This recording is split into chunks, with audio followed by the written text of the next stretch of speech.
slow down to listen to the earth, is not merely an invitation to relax with an ASMR voice. It is a ritual opening the door to the inner world in the spirit of Jung. When you breathe deeply, relax your shoulders, and let your breath fall into your belly. You are stepping away from the restless surface of the ego and entering a space rich in symbols, where nature is no longer the external scenery but becomes the mirror of the psyche. This introduction redresses the issues of our time. We are exhausted by noise, by speed, and by the habit of processing everything with linear reasoning. But Jung reminds us that the stream of life does not flow in a straight line. It rises and falls with opposing rhythms. Therefore, the opening must be both gentle and deep, soft like a lullaby, yet decisive like an inner resolution. The decision to return, the story you are about to tell about the wonders of life, will be far more effective if the listener truly slows down. For slow speed is the height of symbolic awareness. It allows them to see the connection between the biological events outside and the ancient movements within their souls. Rhetorically, the introduction should pinpoint the problem with a vivid image. Tired eyes, the heart racing from phone alerts, the must-dos piling up on the forehead. Then, offer a simple yet profound promise. Here, we are not chasing more knowledge. We are letting go to listen.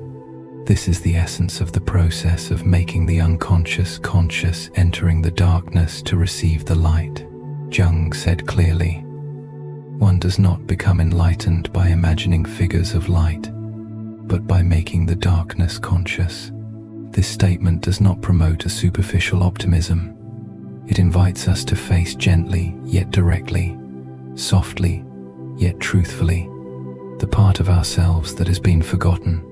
And in nature, when the listener feels this truthfulness, they will trust the journey you promise. A path that is gentle but not shallow, supportive yet transformative. ASMR voice, therefore, is not merely a sound technique. It is a psychological strategy. Whisper is the rhythm of benign darkness, a safe space that activates the parasympathetic nervous system, thinning the protective shell of the ego and making space for symbols to emerge. When you whisper, the listener's breath slows. In the silence between two words, a door opens to archetypal images. Mother Earth's gentleness, the glowing night sea, the whispering forest fungal network. From Jung's perspective, a good introduction is a therapeutic gesture. It allies the storyteller, the guide, and the self, the deep hole, where the storyteller merely offers a hand, and the self is the true guide. Rather than trying to prove something, we let nature speak in its own language. Rhythm, light, air, water, shadow. Thus, the promise of a gentle journey through the wonders of life must be embedded with sensory words. Listen, caress, breathe together, pass by, murmur. These verbs soften the logical structure, opening the way for intuition where symbols work best.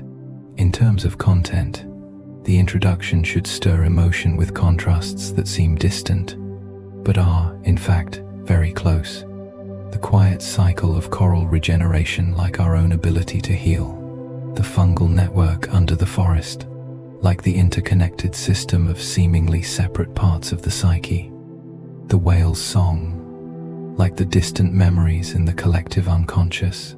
These images prepare the mindset for the listener to embrace the core argument. The secret order always lies beneath chaos. Jung writes, in all chaos there is a cosmos, in all disorder a secret order. When you speak about the wonders of life, you are not listing oddities. You are guiding the listener to recognize the invisible framework that preserves everything, a order that can only be heard when we are still. A sense of gentle awe and calm arises simultaneously. Awe for seeing the structure, calm in knowing we belong to that structure. To strengthen persuasion, you may tap into ancient memory lying within the body and mind. Jung reminds us, the psyche is not of today. Its ancestry goes back many millions of years. When the listener slows down, they are not just relaxing, they are comforting a very ancient part of themselves. The part that heard the rain before language existed, that knew the moon's rhythm before the calendar. Therefore, the promise of gentleness is not a hollow lullaby. It is a promise to reconnect with the spiritual ancestry within each cell. When the listener's consciousness touches the rhizome, the deep roots of the psyche, as Jung describes, they rediscover the feeling of being at home. And once they are at home, they are ready to accompany you through layers of wonders without fear of losing their way. Structurally, the introduction should follow a short 3-beat rhythm. Beat 1, unraveling the issue of exhaustion, overload, sleeplessness, accompanied by an image of the body for the viewer to immediately recognize themselves. For example, eyes burning like salt, messages bouncing like hail. Beat 2, giving the key a simple act. Deep breath, hand on chest, imagining oneself hearing the earth's pulse, and a succinct Jungian framework. Anima mundi is the life force connecting everything. The self is the harmonizing center. Beat 3, opening the door, the promise of the journey. From the regeneration cycle of jellyfish to the whale's song, each story is a sign for you to change your breath, change your perspective, change your sleep. These 3 beats correspond to the 3 familiar movements in Jungian analysis, from symptom symbol meaning. Thus, the introduction not only invites listening, but also shapes the experience. The tone must be captivating yet unpretentious, inspiring without being cliched. Prioritize short rhythmic sentences interspersed with longer ones, creating the feeling of waves. Short sentences to relax the body, longer sentences to open perspectives. Weave in pairs of opposites, light, shadow, outside, inside, noise, silence, so the listener feels the dialectic that Jung always emphasized. There is no transformation without embracing opposites. Here, ASMR does not soften the issue. It softens the ego, creating the conditions for opposites to meet in a safe space. It is also beneficial to plant a few open-ended questions. Why questions? To stir curiosity, but keep the tone calm. Why does the forest know how to speak? Why does coral time itself to the moon? Why does knowing about the deep sea help us sleep soundly? These questions do not demand immediate answers. They pull the listener forward, expanding awareness. Ultimately, the reason the introduction needs to be strong lies in its honesty, acknowledging the chaos, but offering the audience the vision to see the secret order. As Jung wrote, "In all disorder a secret order," and the introduction, with its slow breath and gentle promise, is the practice of discovering that secret order right on the listener's body. Their heartbeat slows, their facial muscles relax, their thoughts gradually quiet.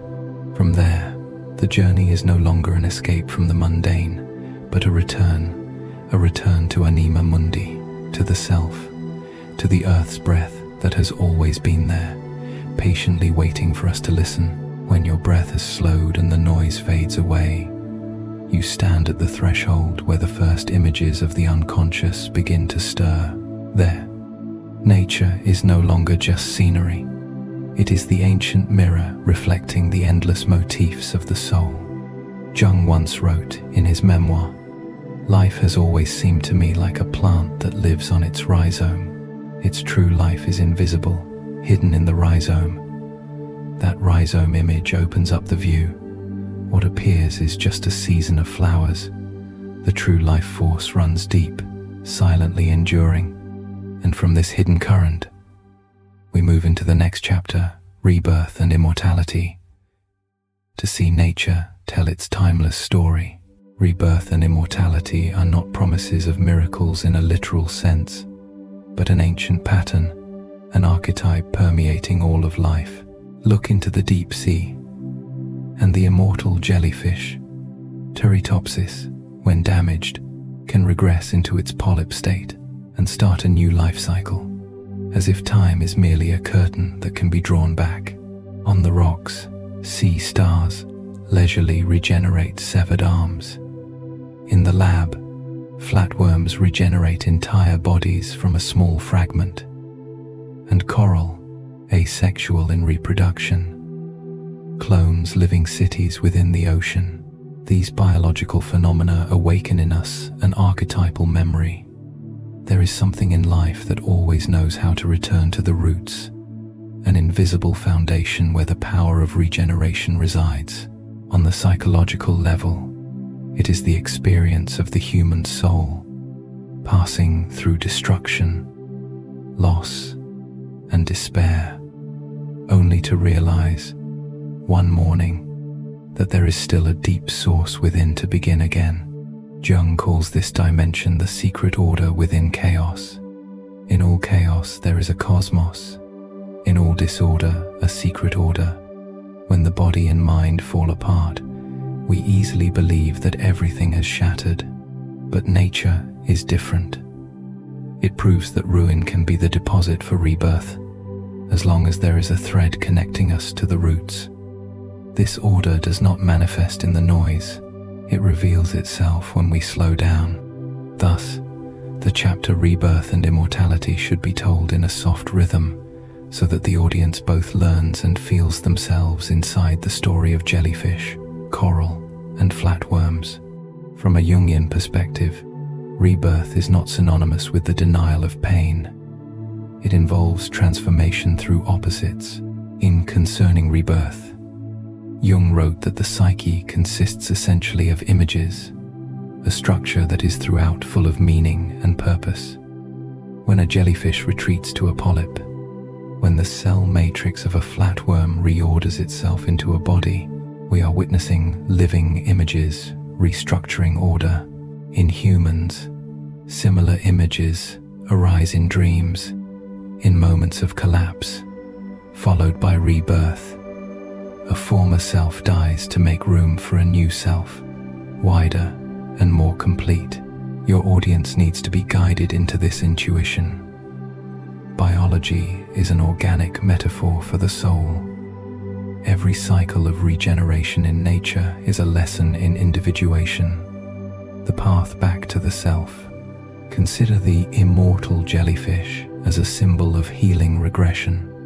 When cornered, it does not charge forward at all costs. It retreats, returns to its primordial stage, accumulates life force, and beginning anew.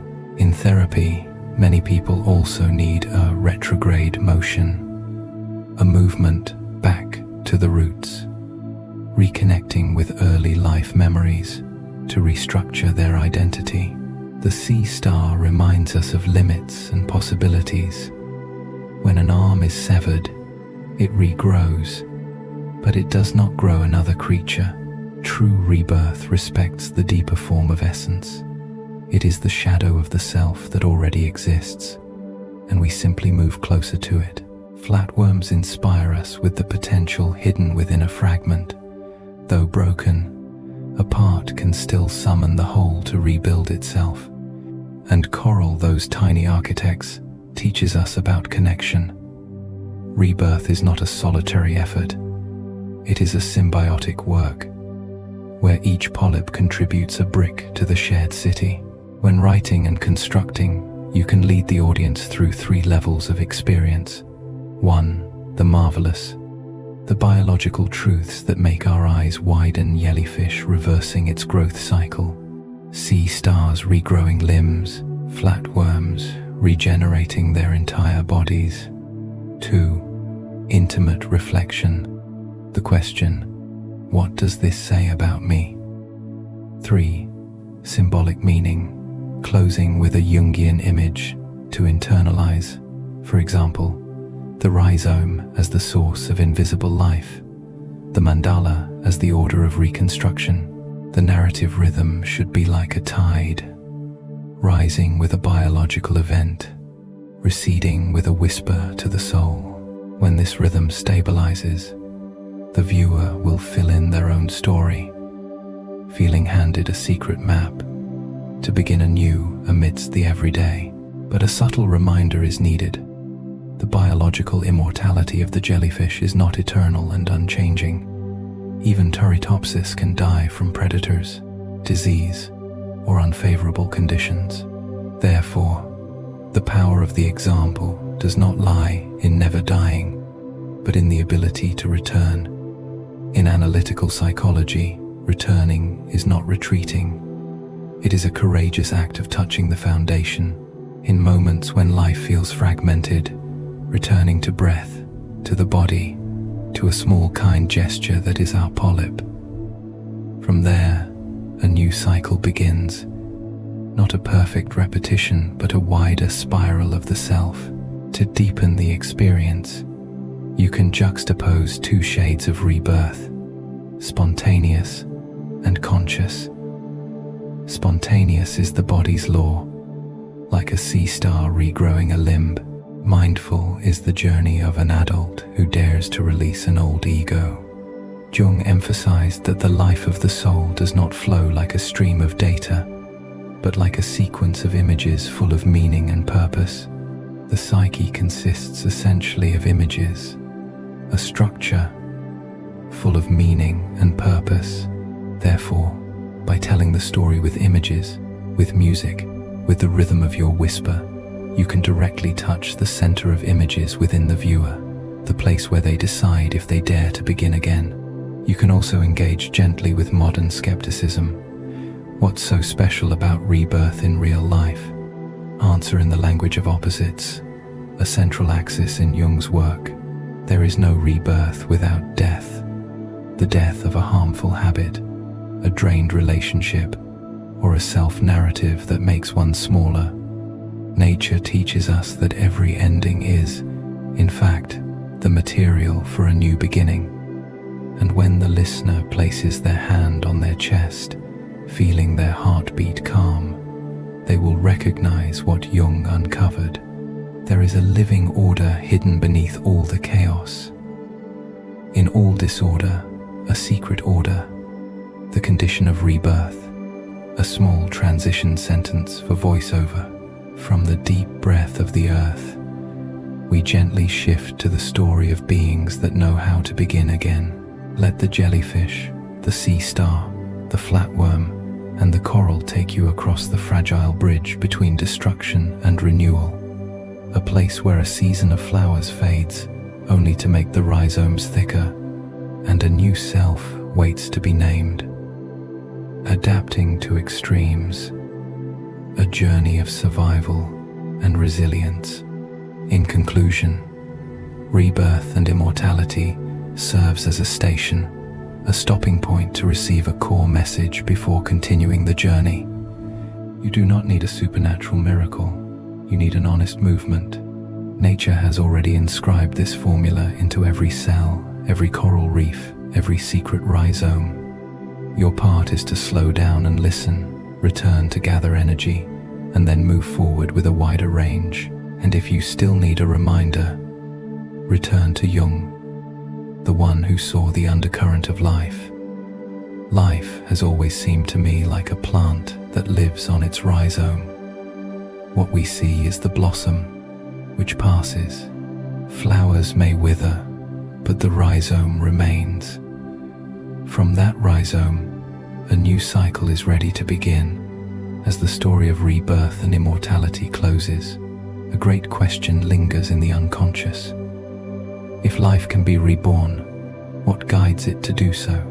Is there an intelligence at work beneath every process of resurrection, not within the brain, but spread throughout the structure of life itself?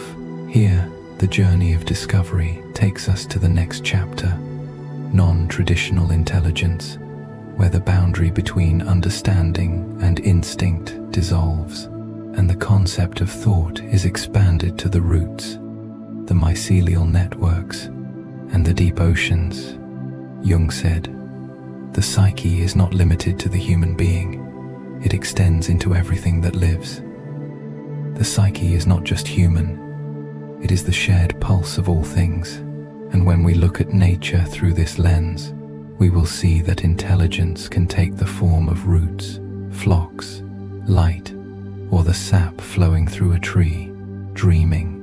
In modern times, we define intelligence as the ability to reason, use language, and engage with mathematics, all confined to the small box of the human skull.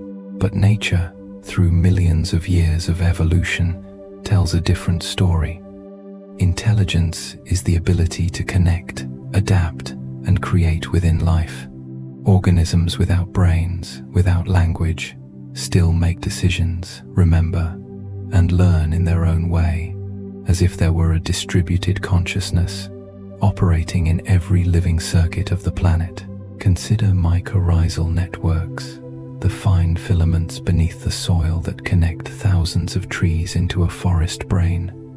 An old-growth forest is not a collection of individual trees, but a community of information, where the mother tree sends nutrients to the young, and signals of pest warnings are sent as invisible messages. Here, intelligence is not centralized, but distributed, a principle that mirrors Jung's psychology. The collective unconscious does not reside in someone, but flows through everything. Just like the forest, the human psyche connects through symbolic roots, where the experiences of our ancestors persist in us. Jung wrote in The Undiscovered Self, "Man's task is to become conscious of the contents that press upward from the unconscious. Nature, through the mycorrhizal network, does the same. It becomes conscious by spreading not through thought, but through relation. Perhaps true consciousness is not the possession of knowledge, but the realization that we belong to a larger network. Ants, bees, crows, parrots. Each species is a vivid metaphor for forms of collective and creative intelligence. When ants form bridges to cross, bees learn by observation, or crows solve puzzles and understand the concept of zero. We witness the diversity of logos, the principle of order and meaning in the various forms of existence. They act as a network consciousness, each individual a note in the instinctual symphony. This leads us to Jung's observation. The creation of something new is not accomplished by the intellect, but by the play instinct, acting from inner necessity. The swarm of bees, the ant colony, or the murder of crows are the primal expressions of this play instinct creation, not for a goal, but for life itself, which must sustain itself through intelligent movement. At this point, the audience can begin to feel intelligence is not only thought, but a form of symbiotic awareness. When cordyceps mushrooms invade an ant's body and control its behavior, we encounter a dark intelligence, a shadow of nature. It's unsettling, but Jung once reminded us, knowing your own darkness is the best method for dealing with the darkness of other people.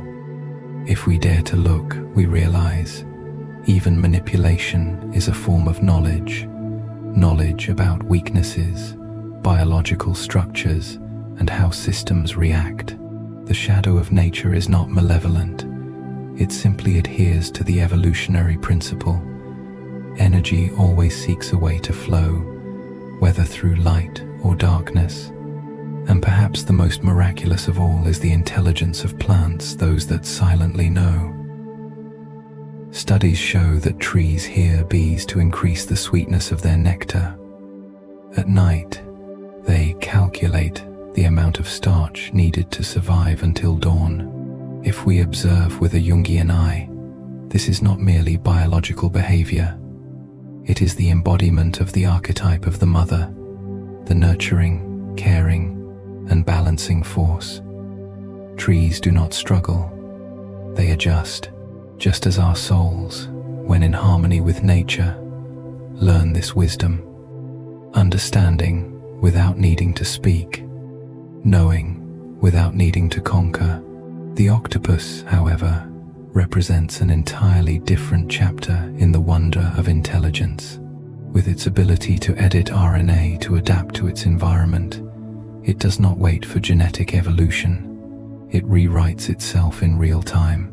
This image is a living symbol of individuation, the process through which humans also edit their psychological nervous system to reconcile with the world. Jung once said, "The privilege of a lifetime is to become who you truly are." The octopus does this biologically. Each day, it becomes more itself by responding sensitively to the world. And if we are willing to learn, we too can rewrite ourselves not through genes, but through awareness. Then there is the slime mold, an organism without a brain, but one that can find the shortest path in a maze to reach food. A simple blob of slime can solve a puzzle that humans would need to write algorithms for. Behind this lies a profound metaphor for the Jungian mind. The unconscious knows the way. Jung called it the self-regulating system of the psyche, a system that maintains balance. We do not need to control everything. There is an underlying intelligence guiding us, much like the slime mold finds its path in the darkness with pure instinct. Thus, the chapter on non-traditional intelligence is not just a catalogue of scientific wonders. It is a grand metaphor for the intelligence of the self. Intelligence not in the head, but in the network, in collective behavior, in the balance between light and dark. If rebirth and immortality give us faith that life always begins again, non-traditional intelligence shows us how life knows how to do this. Through awareness, through sensitivity, through quiet symbiosis. When you create or write the narrative, keep the rhythm like the breath of the forest, soft yet directed. Each biological image should be a mirror reflecting a psychological principle. Mycorrhiza, collective unconscious. Cordyceps, darkness and instinct. The octopus, individualization. Slime mold, unconscious intelligence. Trees, archetype of the mother. In this way, the listener will feel not just learning about nature, but being led through a Jungian spiritual classroom, where every creature is a symbol, every behavior is a metaphor, and every breath is a living reflection. Ultimately, when this chapter concludes, the audience will carry with them a new awareness. Intelligence is not far away. It beats within every fungal thread, every heartbeat, every gentle wind that brushes the skin. And perhaps this is what Jung wanted us to understand when he said, "Who looks outside dreams, who looks inside awakes." When we look at nature, looking outward, we dream of extraordinary intelligence in the forest, in the sea, in the slime, in the jellyfish. But when we look inward, we realize that this intelligence has always been there, breathing with us, waiting for us to awaken. The networks and rhythms of the planet, a journey into wholeness. From a Jungian perspective, the networks and rhythms of the planet do not merely refer to ecosystems. They are metaphors for wholeness. Just as the body has veins, the world has rivers. Just as the mind has consciousness and the unconscious, the atmosphere has day and night when we synchronize our breath with that of the earth. the process of individuation reaches a new level. We are no longer just individuals searching for meaning in our lives, but elements contributing to the symphony of life. Jungian quotations: the psyche is a self-regulating system that maintains its equilibrium. C.G. Jung, the structure and dynamics of the psyche. The mandala serves a conservative purpose, namely, to restore a previously existing order. C.G. Jung. Mandala. Symbolism. Synchronicity is the simultaneous occurrence of events that appear significantly related but have no causal connection. C.G. Jung. Synchronicity and a causal connecting principle. We do not become enlightened by standing apart from nature, but by finding ourselves in her. Paraphrased from Jung's letters, 1940 seconds. After we have listened to the soft rhythms of the earth where the forest calls the rain, rivers change their course following wolf packs, and every movement is a song of the self, we begin to notice something else. The earth also speaks through light. If rhythm is breath, light is language. It is the first language of life. From the bioluminescence of deep-sea creatures to the iridescent blue on butterfly wings, Jung wrote, "The psyche produces its images as nature grows its plants. The light and color are the archetypal images nature uses to tell its story, just as dreams tell the story of our souls. When night falls over the ocean, billions of tiny creatures begin to glow. Bioluminescence from algae, jellyfish, to fireflies is nature's way of whispering to the darkness. Here, light is not a tool for illumination, but a symbol of self-awareness. In the deep night of the unconscious, a single flash of light appears that is the moment consciousness begins to sprout. Jung called this moment illumination, an inner enlightenment, not through intellect, but through intuitive experience. Enlightenment consists not in seeing figures of light, but in making the darkness conscious. The light of a firefly, therefore, is not only to find a mate. It is an ancient ritual where darkness and light meet, reenacting the eternal dance of the unconscious and consciousness. The color blue, seemingly common, turns out to be rare in nature. Most blue that we see, from the wings of the morpho butterfly to the feathers of the kingfisher, is not pigment-based but structural color, a result of light bending through microscopic crystals. Symbolically, this reveals a profound truth. The most beautiful things do not come from inherent nature, but from how we reflect light. The human soul is like this, sometimes lacking the pigment of happiness, but still radiating because we know how to bend pain into meaning. Jung once said, in Modern Man, in Search of a Soul, "There is no coming to consciousness without pain." Blue, the color of depth, of the soul, is evidence that true beauty always accompanies scars. Creatures like the cuttlefish, octopus, and squid tell a different story about light. The story of metamorphosis. They can change the color of their skin in an instant, creating living images that serve both as camouflage and communication. In Jung, this represents the archetype of persona, the flexible mask that helps us survive in the world.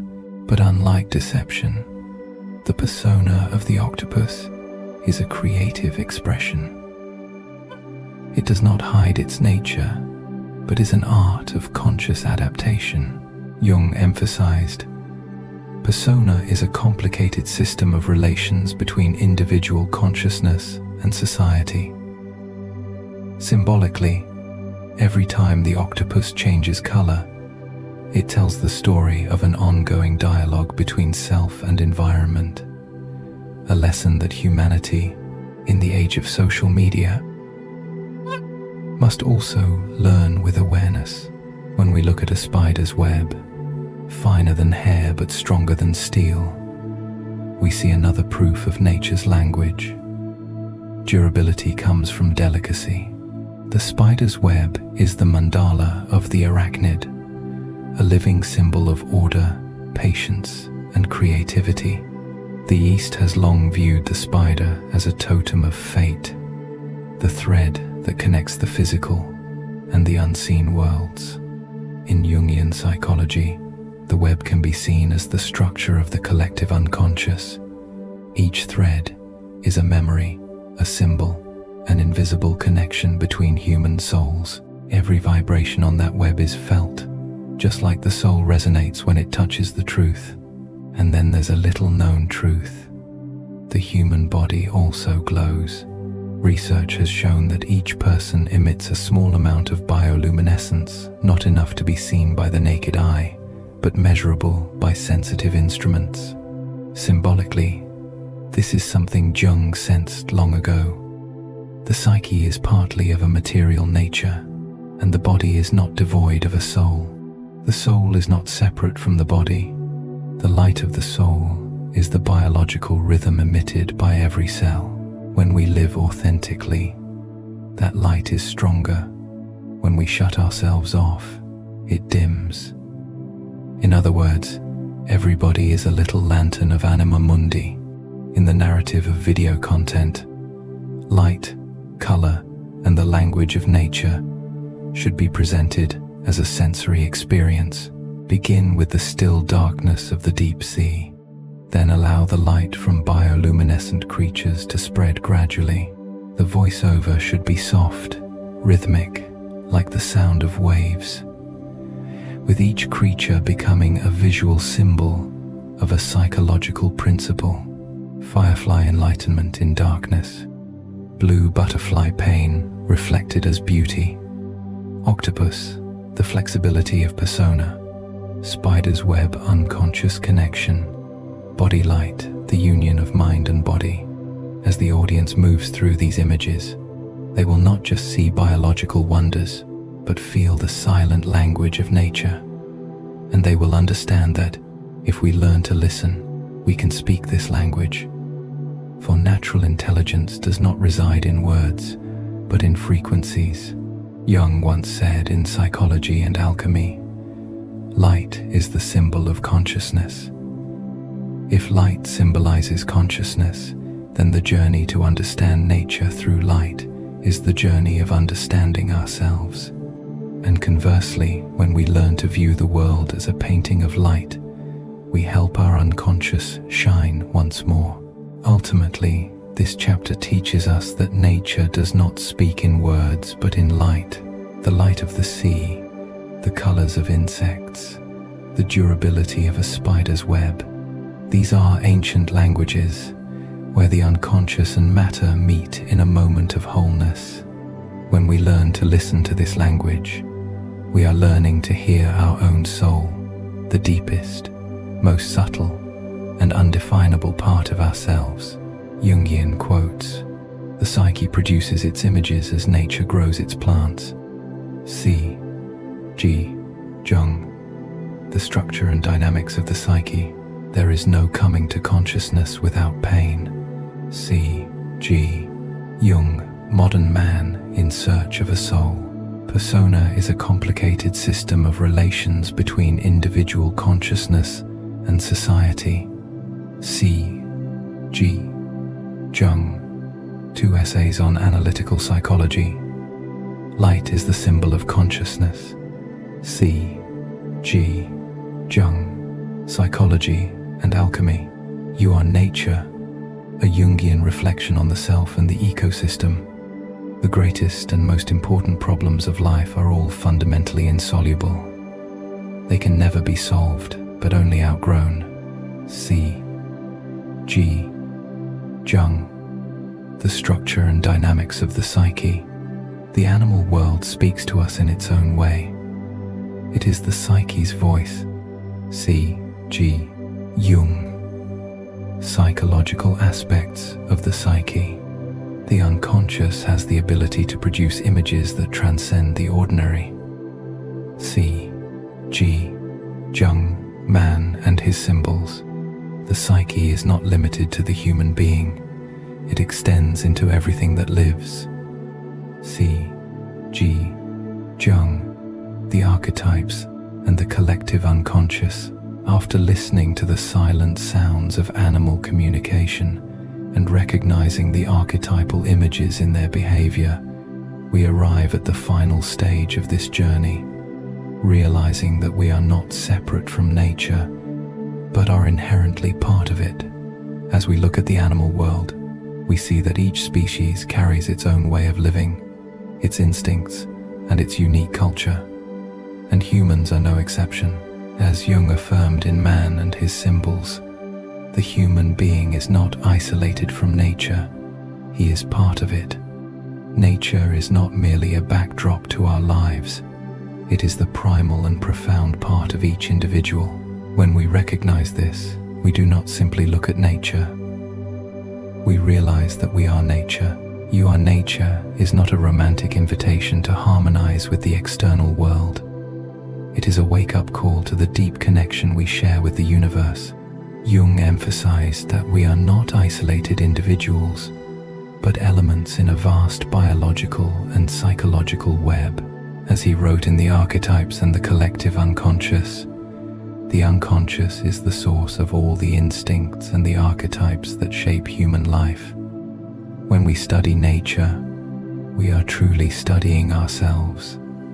The archetypes of instinct, life, death, rebirth, and of course, ourself.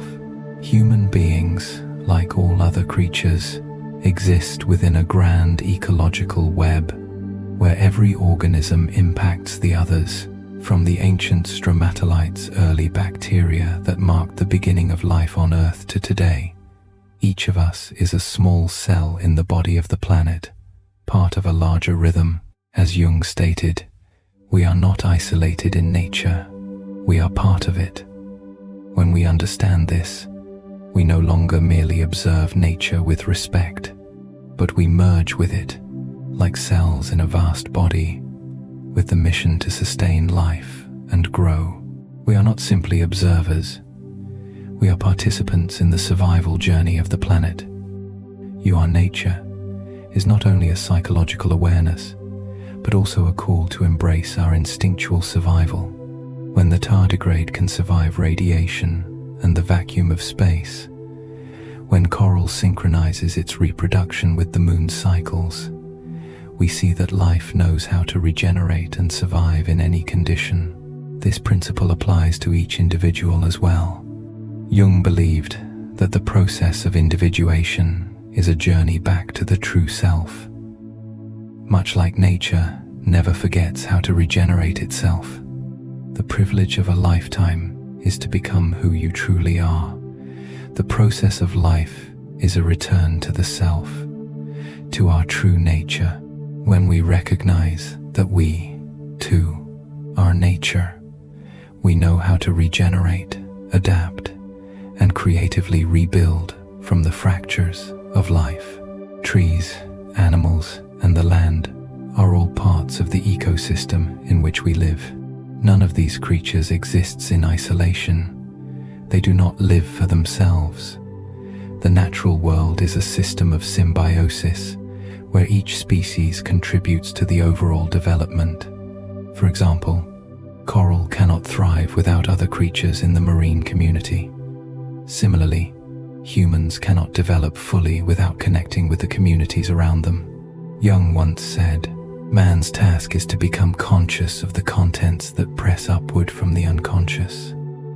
This awareness is not only about self-understanding, but also understanding connection.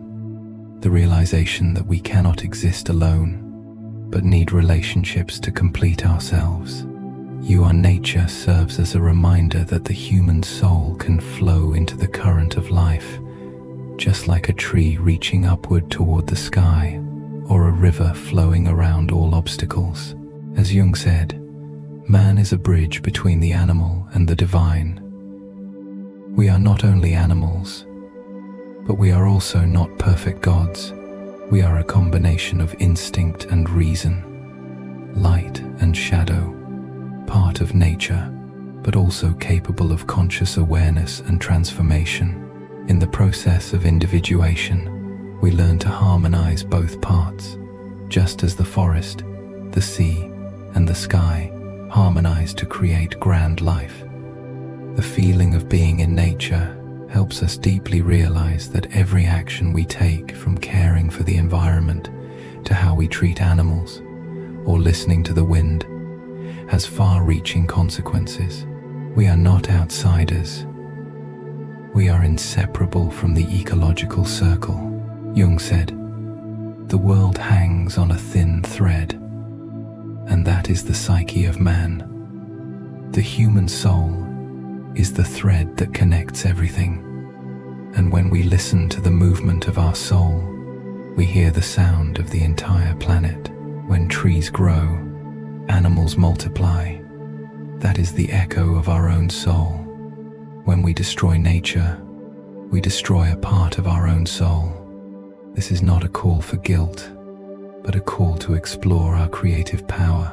When we reconnect with nature, we not only heal the world outside, but also heal our own souls. As Jung said, nature is not only the place of our existence, but also the source of our renewal. When we feel that we are part of it, we find ourselves in every gust of wind, every wave, every tree reaching for the sky.